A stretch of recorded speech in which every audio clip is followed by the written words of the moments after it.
यूँ तो भारत को 1947 में आज़ादी मिल गई थी, लेकिन शायद आपको पता नहीं है कि भारत का एक प्रदेश जिसे आज़ादी के 14 साल बाद स्वतंत्रता मिली थी।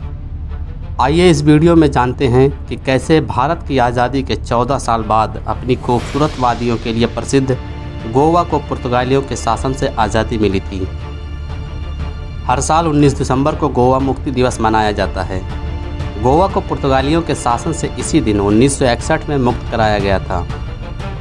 1510 ईस्वी में पुर्तगाली भारत में आए थे और उन्होंने पश्चिमी तट के कई क्षेत्रों पर अपना कब्जा जमा लिया था।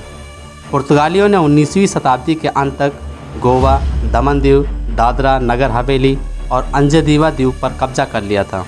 जैसा कि भारत ने 15 अगस्त 1947 को आज़ादी प्राप्त की, इसके बाद भारत सरकार ने गोवा को भारत में शामिल करने के लिए पुर्तगालियों से बातचीत का मार्ग चुना, लेकिन यह असफल रहा। गोवा मुक्ति आंदोलन, जो कि एक छोटे पैमाने पर विद्रोह के साथ शुरू हुआ था, धीरे धीरे 1940 से 1960 के बीच यह अपने चरम पर पहुंच गया।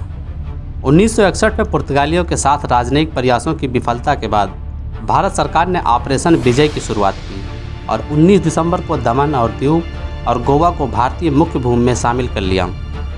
आपको बता दें कि इस ऑपरेशन में भारतीय थल सेना, वायुसेना और नौसेना तीनों शामिल थे। भारत ने 19 दिसंबर 1961 को गोवा क्षेत्रों को पुनः प्राप्त कर लिया।